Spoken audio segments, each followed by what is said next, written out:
Welcome to डीपीवीटी classes. तो बच्चों आज किस वीडियो में हम लोग करने वाले हैं क्लास 10 मैथ्स और मैथ्स में करने वाले हैं बच्चों एक्सरसाइज 11.1 का क्वेश्चन नंबर 8। तो बच्चों सबसे पहले हम क्वेश्चन को पढ़ते हैं। A horse is tied to a peg at one corner of a square shaped grass field of side 15 metre by means of a 5 metre long rope find. So बच्चों हमें फाइंड क्या करना है, देखो सबसे पहले मैं आपको क्वेश्चन समझाता हूँ। इसमें हमें क्या बोला गया है, एक हमारे पास घोड़ा है, ठीक है। हमने क्या किया बच्चों, उस घोड़े को बांध दिया अपने घर में, ठीक है। और हमारे घर में एक 15 मीटर का इस तरीके से एक गार्डन है, ठीक है। और इस गार्डन में घास लगा है, ठीक है। अब घोड़ा क्या है ना, वो भुक्खड़ है, मतलब कि वो सारे घास खा सकता है, ऐसा घोड़ा है, ठीक है। तो हम चाहते हैं कि हमारा घास बचा रहे, तो हमने क्या किया, घोड़े को इस तरीके से 5 मीटर लंबी रस्सी में यहाँ पे बांध दिया, ठीक है बच्चों। ये हमारा क्या यहाँ पे घोड़ा है जो कि हमने 5 मीटर रस्सी में बांध दिया है।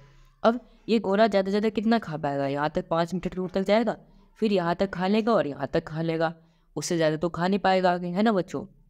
तो हमें बताना है कि इतना तो खा पा रहा है ना, तो ये कितना एरिया खा पा रहा है, यही हमें बताना है, सिंपल, ठीक है। तो ये हमारा देखो सर्कल बन रहा है ना, अगर मैं इस तरीके से सर्कल एज्यूम कर लूँ इस तरीके से, ठीक है, तो ये रेडियस बन रहा है ना, और ये भी रेडियस बन रहा है, और इस तरीके से सर्कल बन के एक सेक्टर नहीं बन रहा है, रेडियस क्या हो जाएगा, 5 ही हो जाएगा। और ये टोटल हमारी जगह कितनी है, ये हमारी टोटल 15 है, यानी कि यहाँ से लेके यहाँ तक पूरी जगह कितनी है बच्चों, 15 मीटर है। और हमारे पास रस्सी कितनी है यहाँ पर, 5 मीटर है। तो इसको हम फाइंड कर सकते हैं बहुत ही ईजिली। तो सबसे पहले सॉल्यूशन में हम क्या लिखेंगे, सॉल्यूशन में सबसे पहले हम सेक्टर का फॉर्मूला लिखेंगे। सेक्टर फाइंड करने का फॉर्मूला क्या होता है बच्चों, देखो हमें अब सबसे पहले लिखेंगे हॉर्स कैन ग्रेज, यानी कि हॉर्स कितना खा सकता है, हम उसको अपना पूरा गार्डन तो खाने नहीं देंगे, ठीक है बच्चों। अब इसका फॉर्मूला क्या होता है, थीटा अपॉन में 360 डिग्री इंटू में पाई आर स्क्वायर, ये चीज़ होता है। थीटा यानी कि थीटा की वैल्यू, अब देखो ये हमारा सेक्टर है और यहाँ पे इस तरीके से है, ये स्क्वायर है हमारा, गार्डन स्क्वायर था ना, तो यहाँ पर 90 बनेगा क्योंकि स्क्वायर के अंदर 90 डिग्री बनता है, तो इसलिए यहाँ पर 90 डिग्री हमारा थीटा होगा। सो यहाँ पे 90 डिग्री अपॉन में 360 डिग्री इंटू में पाई की वैल्यू क्या बच्चों, देखो 3.14 है। सो 3.14 इंटू में आर का स्क्वायर, आर यानी कि रेडियस, रेडियस क्या है 5, सो 5 इंटू 5 लिख लेंगे। अब 0 0 कैंसिल, 9 9 9 4 36, ये भी कैंसिल, ठीक है बच्चों। अब ऊपर के 3.14 इंटू में 5 5 से 25 और अपॉन में 4, ठीक है बच्चों। सो इसको सॉल्व करेंगे तो हमारा कितना आ जाएगा, ऊपर मल्टीप्लाई करने पे आएगा बच्चों 78.5 और अपॉन में आ जाएगा 4। इसको सॉल्व करेंगे तो आ जाएगा हमारा 19.625 मीटर स्क्वायर, ठीक है बच्चों। यानी कि जो हमने अपने घोड़े को 5 मीटर रस्से से बांध दिया ना, वो 19.625 मीटर जो जगह है हमारे गार्डन का, उसका सारा घास खा जाएगा, ठीक है। इतना भूख लगता है इस घोड़े, ठीक है बच्चों। तो ये हो जाएगा हमारा आंसर फर्स्ट पार्ट के लिए। अब इसका सेकंड पार्ट भी चलो वो भी करते हैं। सो बच्चों चलो अब करते हैं इसका सेकंड पार्ट। देखो सेकंड पार्ट में हमारे पास क्या गिवन है, the increase in the grazing area if the rope for 10 metre long instead of 5 metre. So देखो बच्चों इसमें क्या बोला कि हमारा इस तरीके से गार्डन था ना, 15 मीटर साइड वाला गार्डन था, ठीक है बच्चों। सो अब एक दोस्त था मेरा, उसके दिमाग में क्या आइडिया आया कि ये घोड़ा 5 मीटर की दूरी पे बंधा हुआ है ना, अगर ये 10 मीटर की दूरी पे होता तो ये घोड़ा कितना खा जाता, ठीक है। अब ये उसने सोचा, ठीक है, तो चलो फाइंड करते हैं इसको कि अगर हमारा घोड़ा 10 मीटर की दूरी पे होता तो कितना खा पाता। देखो 5 मीटर तक तो यहाँ इतना खा पा रहा था, ठीक है, 10 मीटर पे तो कितना खा पाता, तो हम क्या करेंगे, माइनस करेंगे, यानी कि इस पूरे में से इस पार्ट को माइनस कर देंगे तो फिर पता चल जाएगा ना कि 5 मीटर बढ़ाने से वो और कितना खा पाता। यानी कि हमें बच्चों ये वाला पार्ट फाइंड करना है, ठीक है, जो मैंने यहाँ पे क्रॉस किया है, ठीक है।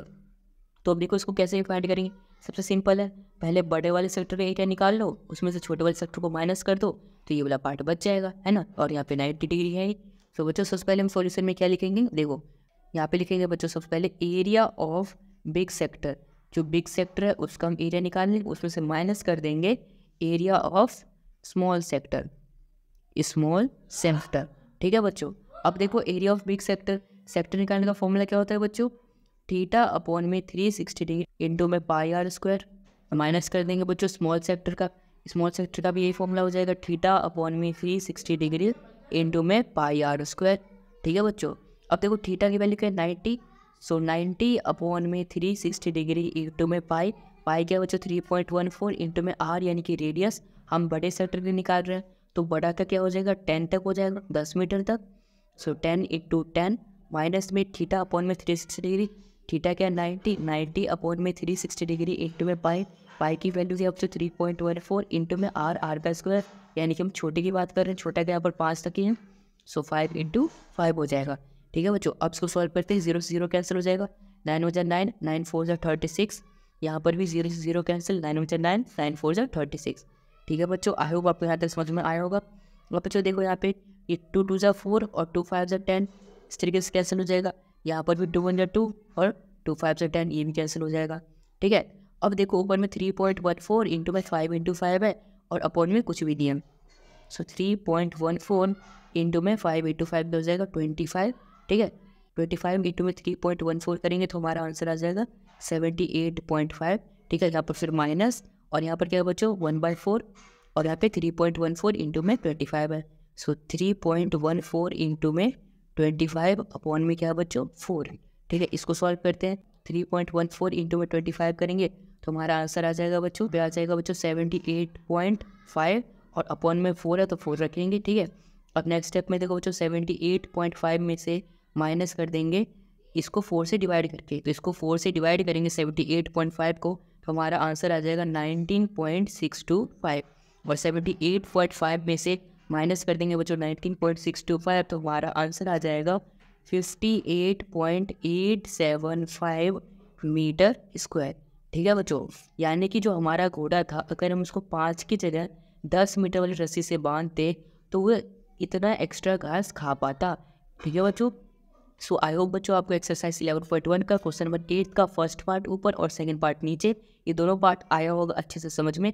अगर आया समझ में तो इस वीडियो को लाइक कर देना, चैनल को सब्सक्राइब कर देना और इस वीडियो को अपने दोस्तों के साथ भी जरूर शेयर कर देना। And thanks for watching this video.